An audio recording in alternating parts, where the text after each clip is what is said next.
Alright. Alright mga gasa. So yun. Okay na nga yung ating Ford EcoSport. Wala na yung powertrain. Check engine wala na rin. Tapos wala na rin yung yung transmission malfunction. Wala na rin nakalagay dyan. So basic lang mga gasa. Konting ano lang. Konting kalikot lang. Okay na. Pati overheat nya wala na. Pati yung pagapak ng makina goods na. Pwede na to. Palabasin ko muna dito yung yung temperature nya sa overheating para ma-monitor natin. Okay, so yan. 92 yung temperature nya. Pagka 100 na yan, pag nag 100 yan, mag-automatic na yung pan yan.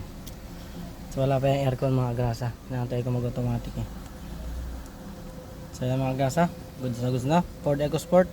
O sa mga gustong papagawa EcoSport, dali nyo na dito. Basic yan.